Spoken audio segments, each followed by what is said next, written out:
I might hand over to Elliot, who's going to be introducing our next session. Thanks so much.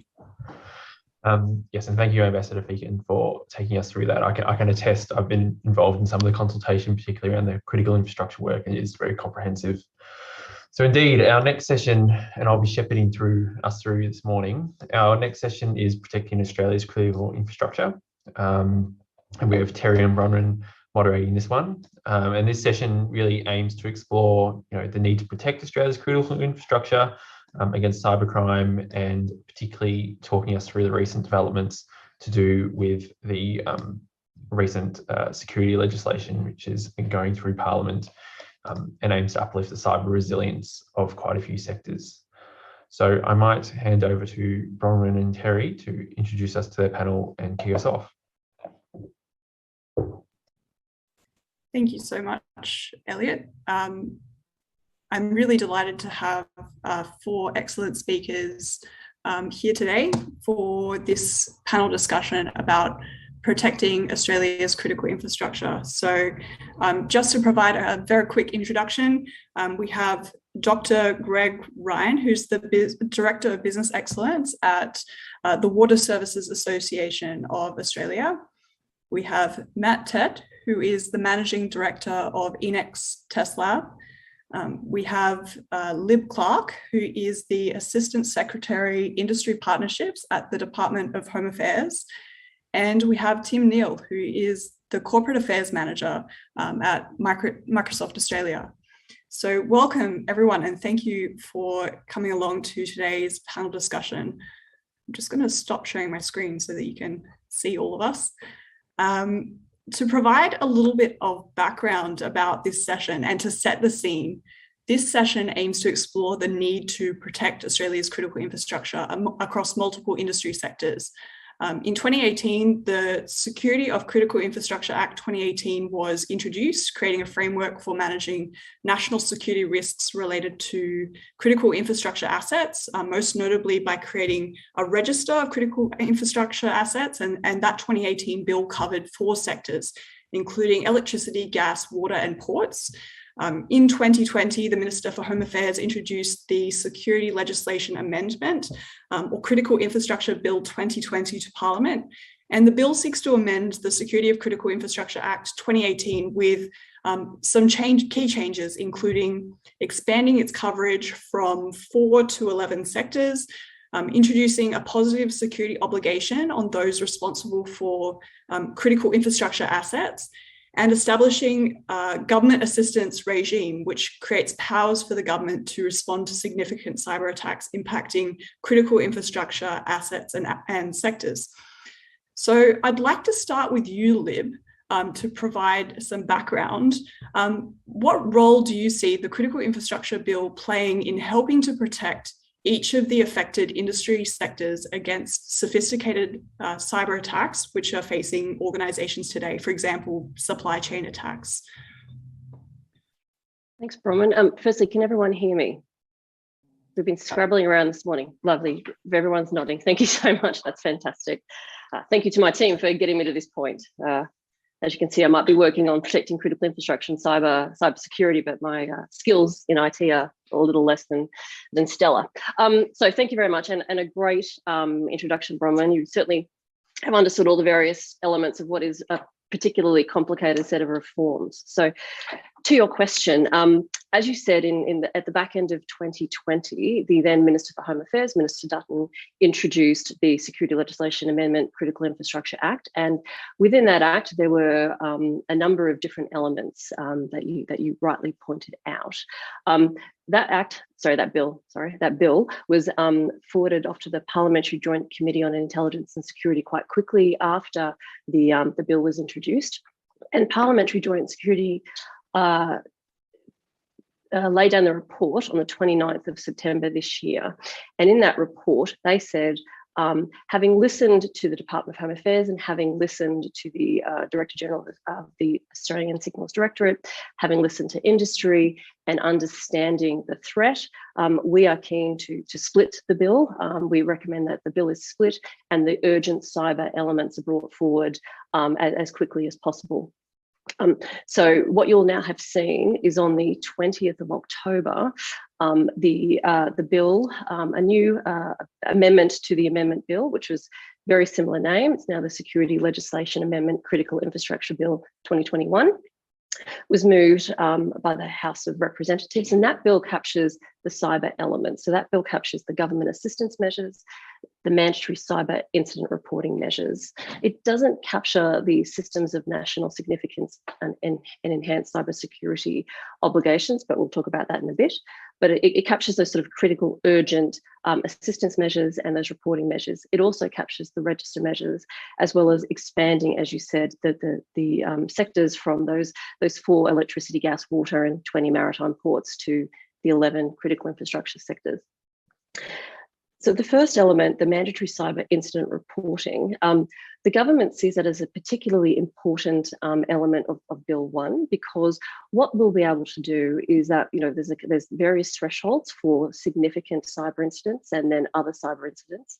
Those reports are required quite urgently. They'll be put into the report cyber portal at the Australian Cybersecurity Centre. And what that will provide for government and in our engagements with the industry is a much better understanding of the threats that are facing our critical infrastructure assets across the spectrum of critical infrastructure sectors. And I think that's an extremely important and valuable source of information. A lot of our critical infrastructure businesses already do report this voluntarily. So we don't expect that we'll have this massive uptick in reporting, I'd like to say. But what we will see is we'll ensure that we have a much better understanding of that aggregated threat picture across the sectors. And then we can then work with those sectors that we are seeing, particularly prevalent or considerable cyber attacks or potential for cyber attacks, and then have a greater degree of engagement with them on what we can do to manage that. The government assistance measures are that other sort of element, and it really is that final preventative element that government is keen to have.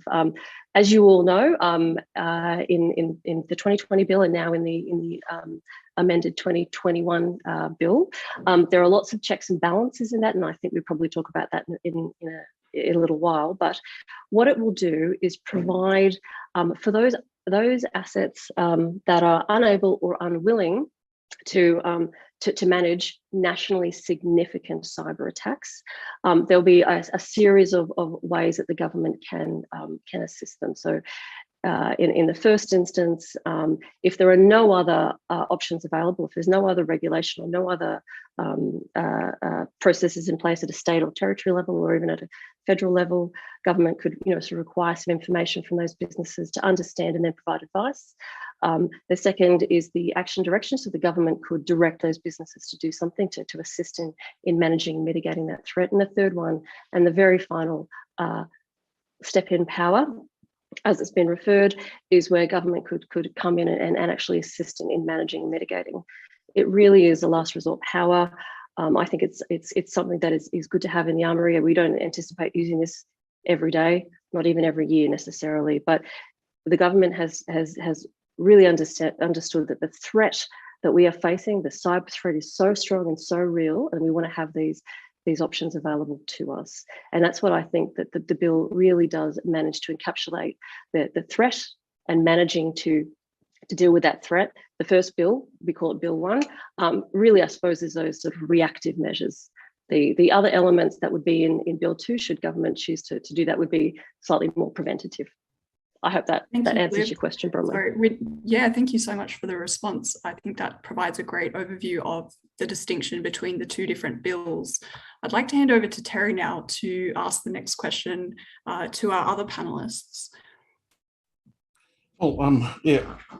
Just want to note that Dana and Kylie have been absolutely amazing. So thank you, guys.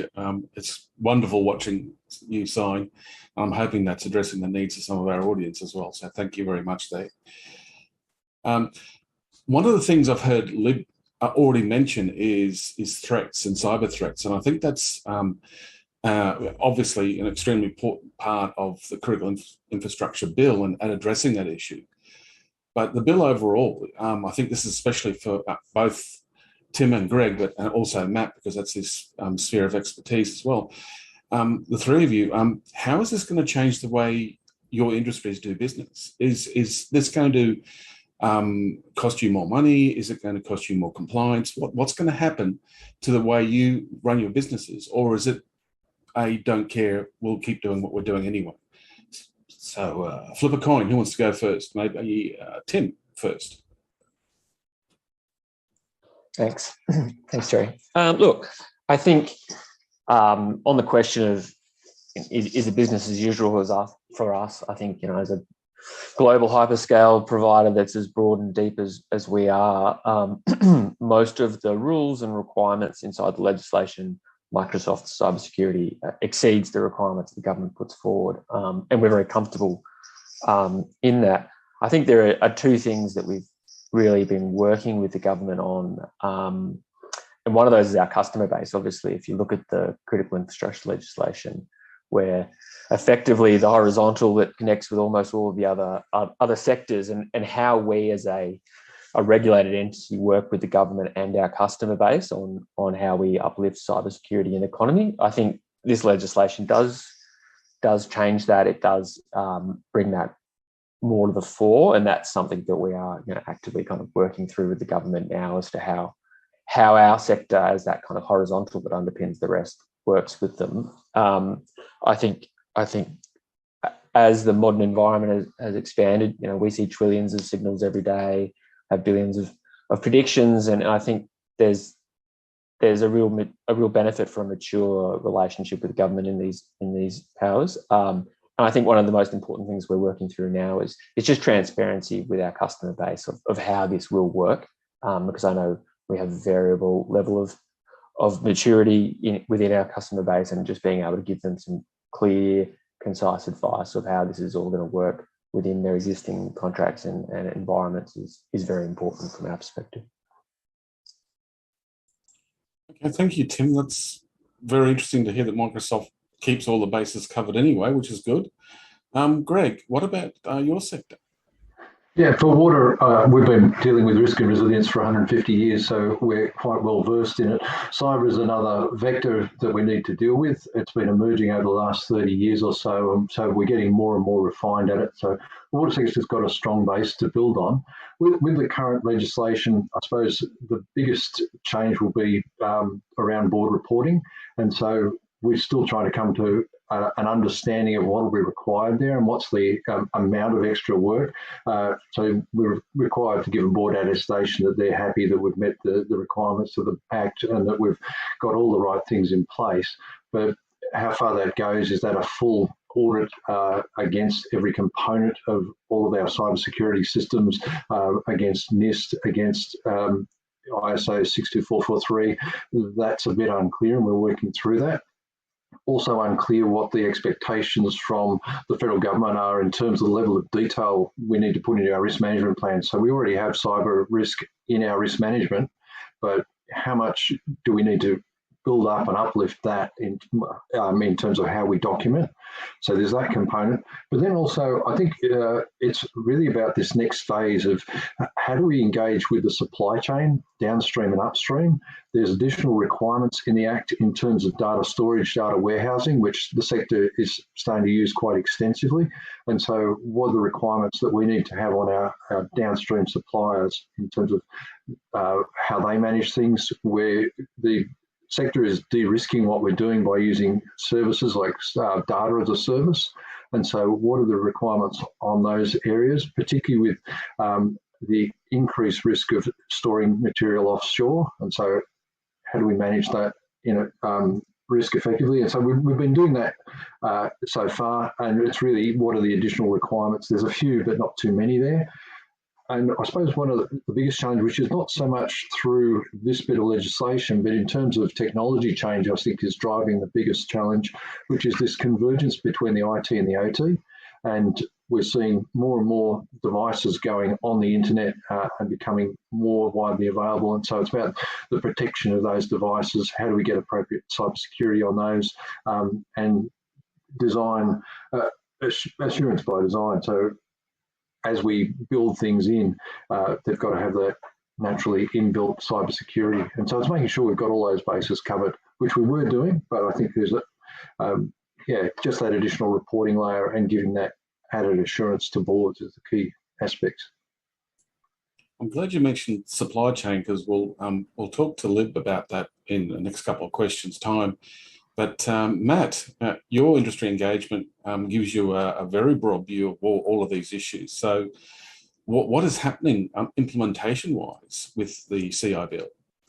Yeah, thanks, Terry, and thanks very much, Lib. I think one of the points that I was going to make today is that, you know, we need a human face on this and human engagement. And I think a lot of the times we just get handed these documents and our lawyers provide us with feedback, good, bad, or indifferent. And so I think it's actually good to hear it in a succinct way. And of course, we engage with Home Affairs at the industry briefings, and we do partake in public consultation. Whether our industry believes it's fallen on deaf ears or not, it's another thing. But, you know, at the end of the day, we do sit independently and neutrally. And again, from a cybersecurity perspective, it's a battle that we're all in. I don't want to use the term battle. I'm not trying to spread fear, uncertainty, and doubt. But yeah, at the end of the day, I think it is critical that we work together on this. And I think a few of my colleagues in the industry have sort of seen it as trying to ram a square peg in a square hole, rather than gently put that peg where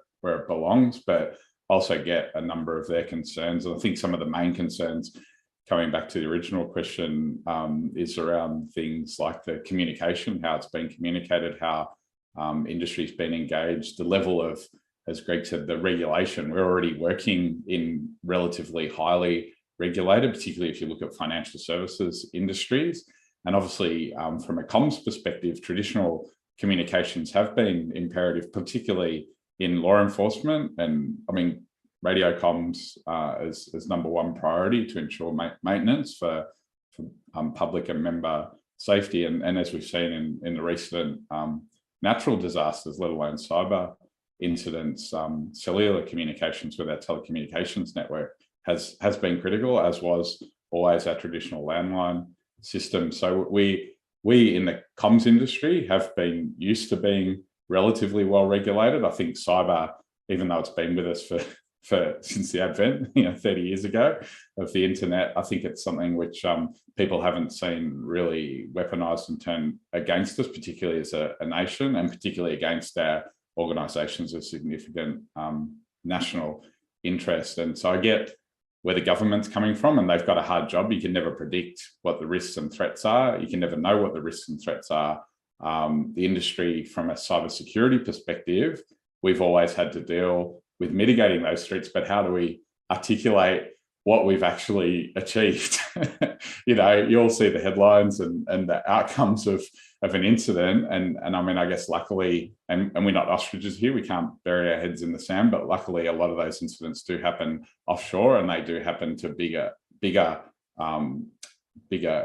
countries. But it's not to say that we're under less threat of impact than they are. So we do need to protect our infrastructure. So yeah, a few of the notes that I made quickly were clarity. Clarity is really important, as I mentioned. Who's responsible, who's involved, who are the stakeholders, and then how do we communicate that clearly in human terms? I mean, I think a lot of us here are very technical, highly technical, too technical, or we focused on our data, our privacy, from the legal perspective, and we use a lot of words. We've got to keep it simple. We've got to communicate that, not necessarily to the public, but within the industry, and we need to circulate that. I think Lib's articulated it well, and Hamish as well articulates it well, but how does that translate then to the paperwork?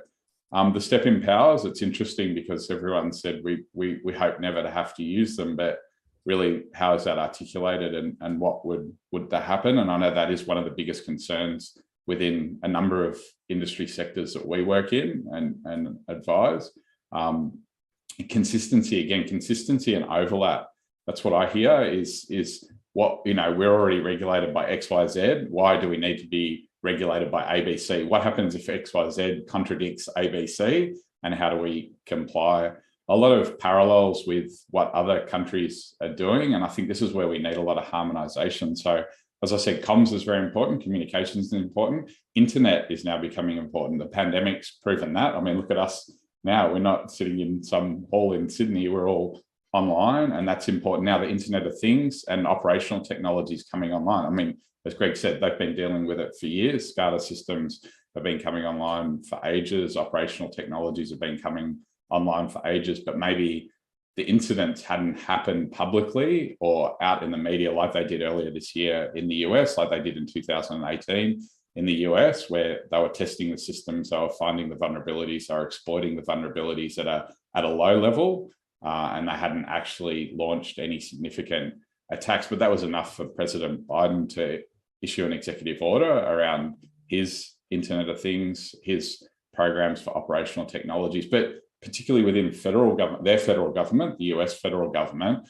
focusing on getting their house in order first and then working out how they're working. And obviously having Home Affairs is a great thing, and the Cybersecurity Centre as well. And then the reporting norms. So I think the timeframes, the deadlines, yeah, we need data, we need information. We all know that. We all work in a data economy. We need that information, but how's it being collected? How's it being used? How's it being stored? All the questions we get asked go in reverse as well. And then the urgency, I think a lot that I heard earlier, particularly about Bill 1, was why is it, you're saying that there's these risks, you're saying that there's these threats, you know, and it's a typical thing. It's like a board or the executives, well, we care about the money, we care about the shareholders, we care about, you know, value in the business, brand, reputation. We don't, you know, unless our name is out there on the top of the media, and then we've got a comms team who will deal with the media fallout.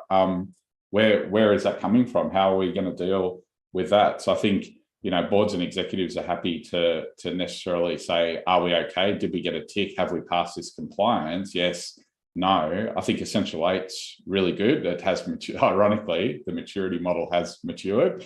And I think the reset earlier this year, really setting it back to level 0, will make a lot of executives and boards sit up. But again, that's a government focused program, but it does apply to private sector as well. And you know, people, you got to start somewhere, and you've got to demonstrate your maturity, particularly with security. And then 27,001, and these are all part of those bills, and most of the organisations would already be well on that path.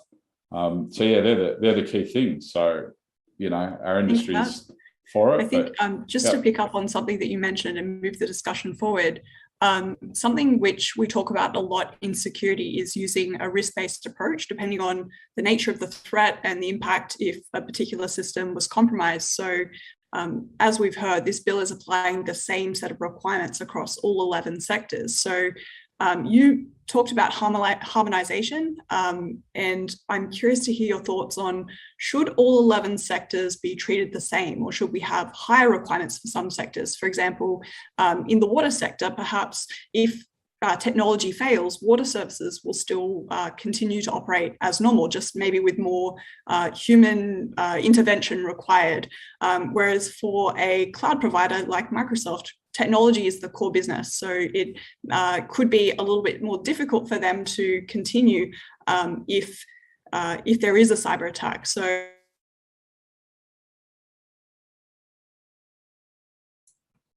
someone's having internet concerns. I didn't press the button, Terry. I didn't press it. There we go. Oh, sorry. Let me just repeat. I might. I'll just start with Tim, and if you can share your thoughts on whether the same requirements should be applied to all sectors. Something we've really struggled with, I think, because throughout this process, you know, so there were 3 sectors that kind of were signalled as being as the early ones. We were one, but then we also found the other sectors came to us and asked us about how they were going to respond and some of the questions. So I think we have struggled with how we can be involved across all of these other sectors, because you're right, if it's central to our business, how we can participate without dominating the debate, and effectively it just being 11 times that the government speaks to, you know, big 10 companies and never gets to the critical infrastructure players. And I think we don't have an answer on that, to be entirely frank. I think that's a hallmark of a mature, regulated kind of environment, and we've still got, I suspect, many years to catch up on some of the much more mature regulated environments like energy and water, where they have that comfortableness of how it interacts. So our view is, yes, we want to be involved as much as we can, because we think we as a sector are critical as that horizontal. How that's delivered, though, I think that's a bit of a work in progress. And Home Affairs is our regulator, and the industry will learn from this, and we'll figure out next time how we can help be that foundational element without being the only person in the room consistently speaking to the government. Thanks, Tim. I'm interested to hear your thoughts, Greg, particularly from the water industry. Yeah, I think Department of Home Affairs is in a difficult position. They've got 11 sectors, and to have 11 different sector sets of rules can be problematic to actually manage and regulate and ensure where things are going. However, we'd suggest that you do need differences between each sector based on the maturity of the sector. So, as Tim said, you've got differences in maturity depending on how long the sectors have been dealing with risk and resilience. And you've got some quite new sectors like food and grocery and the like who have been added into the bill. And so there's some areas where you can see that there would be need for a significant uplift, and others which have been dealing with the challenges for a fair while. And so the uplift will be different. So a one size fits all is probably not the best way to go. You need to consider the context of each organisation, the threat environment, the hazards they're facing, and how those hazards play out, which are all different for the different sectors. And so it's difficult to get a one size fits all. There's also a concern we saw yesterday that there is a move towards a harmonised version of the sector specific rules. And what that does is it tends to head towards a lowest common denominator approach, where rather than each sector assesses its current maturity and then applies the relevant controls as per the threat environment and the risks. And so it's all about that context and maturity that causes those differences. That's really hard to legislate. And so it's a really tough job for Home Affairs, but I think perhaps with the advent of the guidelines that might sit underneath the rules themselves might be an application where they can provide those nuances. So it's a challenge, but I think you do need to nuance it. Lib, would you like to respond and provide the Home Affairs perspective on how you came up with those 11 sectors, I suppose?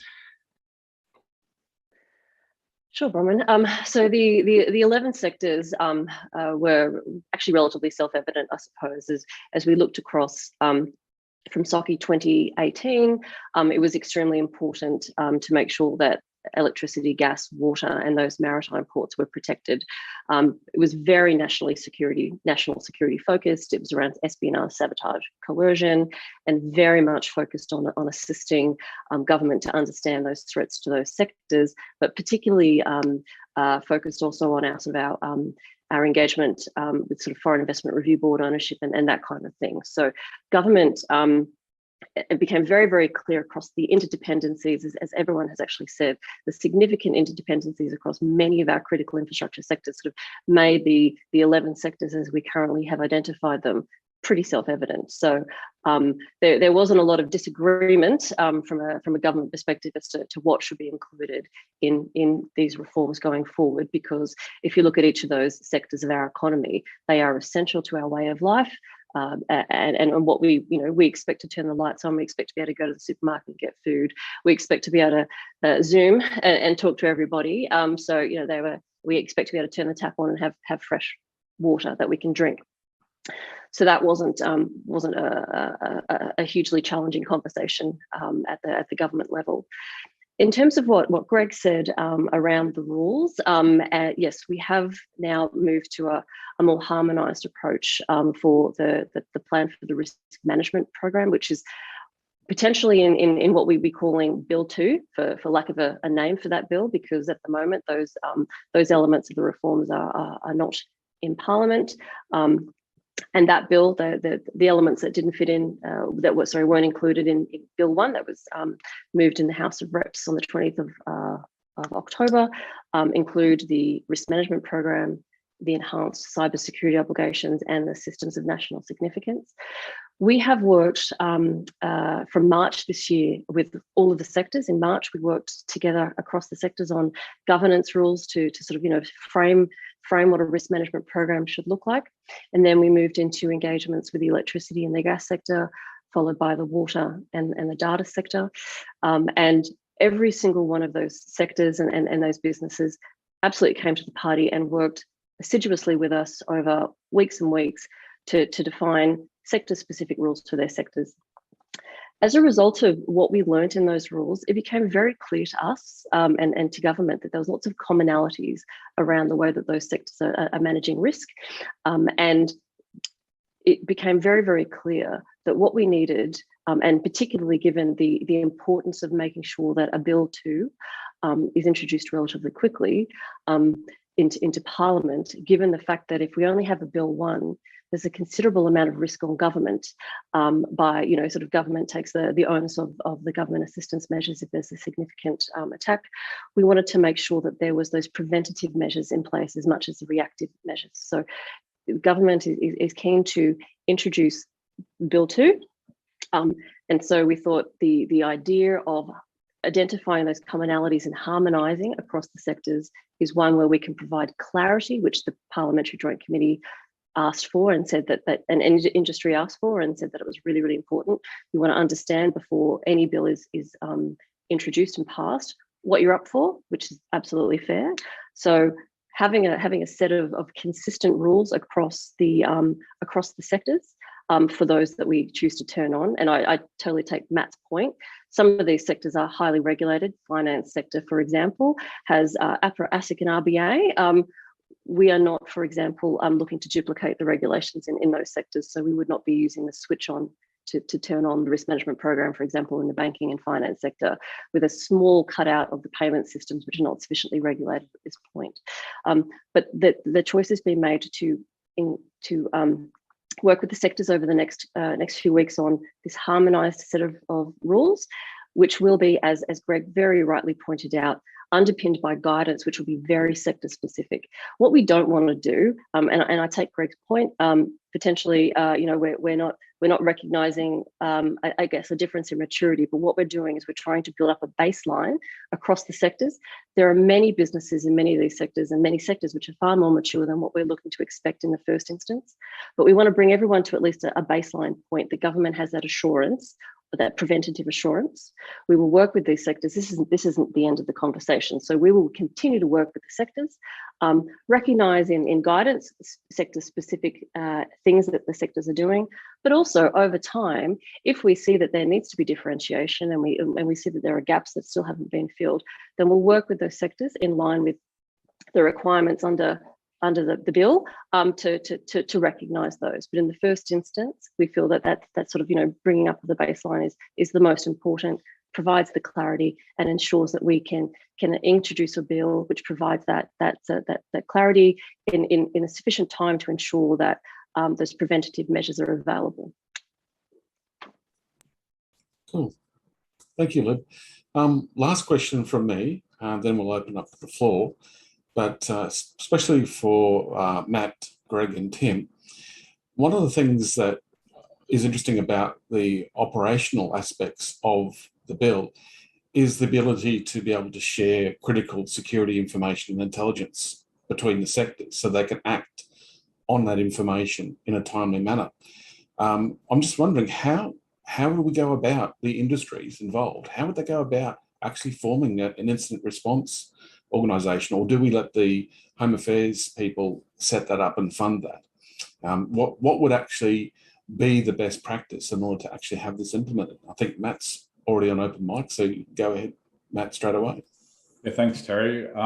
It's really interesting because, again, I'll bring it back to resilience. So we also look, obviously, at cyber physical systems. And so look at the bushfires, for example. And as I said before, cellular communications and the telcos, surprisingly, or not surprisingly, actually working together, even in places where power wasn't there, to get the towers back up and running so that the essential services and the community could actually communicate. Yeah, it wasn't perfect, and they did learn a lot of lessons from it, but it was really interesting from an inside industry perspective to actually see the working groups within the Alliance come together and actually build capability jointly rather than separately. So they all actually pitched in together behind the scenes to ensure that things were up and running. Sure, there's obviously an operational and business risk and reputation to them, being down and being out. But at the end of the day, they did work together. And I think from a cyber perspective, it's another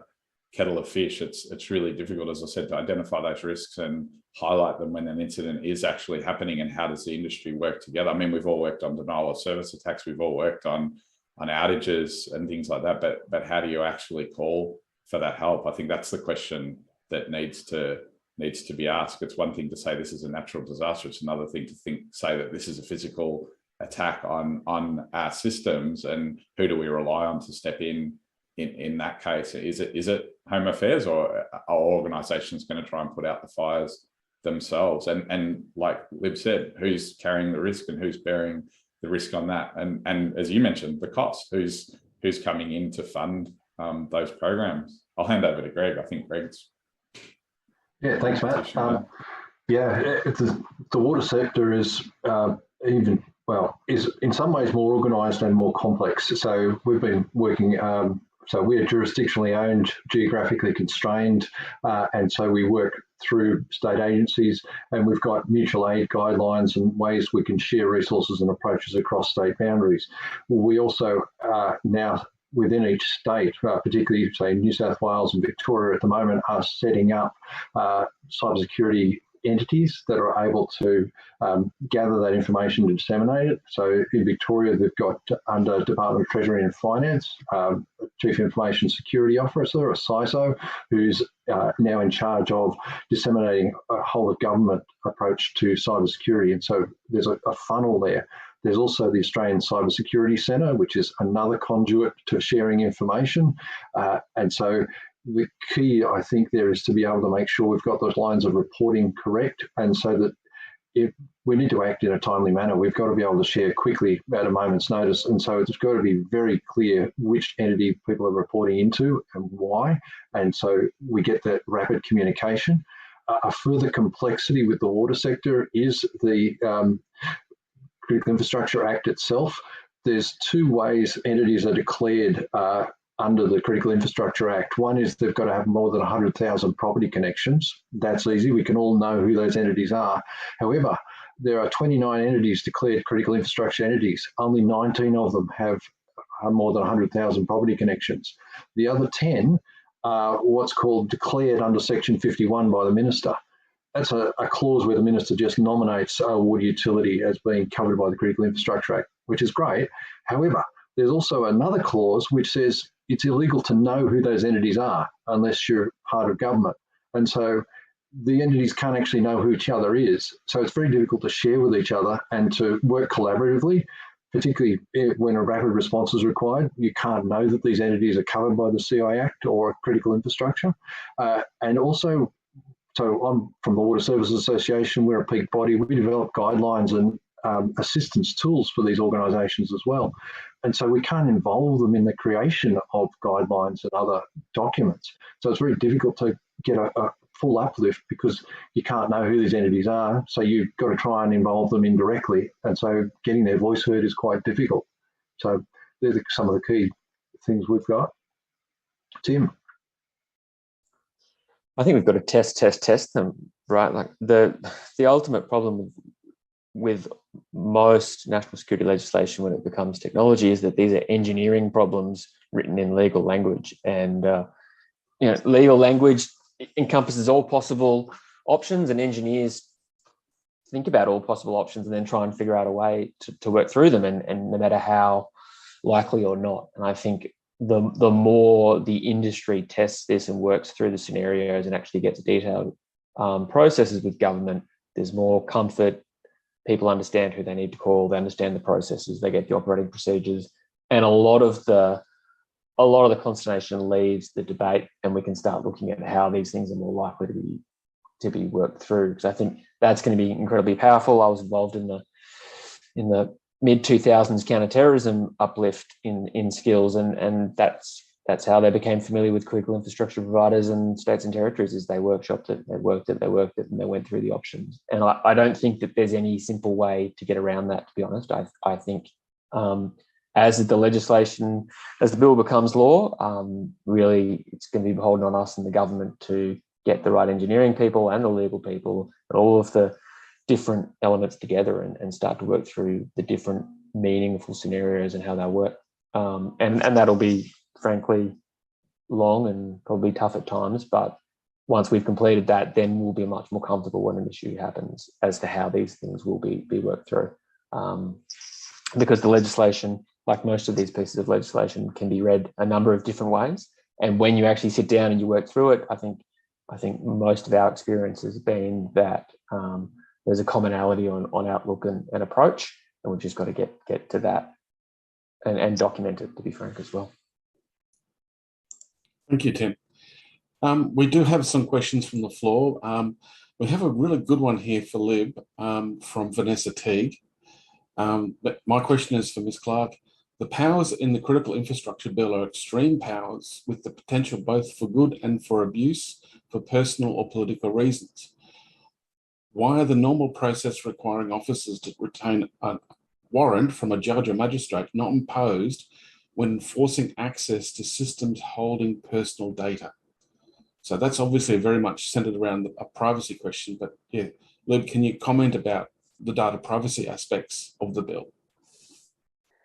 Thanks, Terry. I think Vanessa's certainly talking about our government assistance measures, and she's talking about that final element of government assistance measures, which is the step in powers, for want of a better word.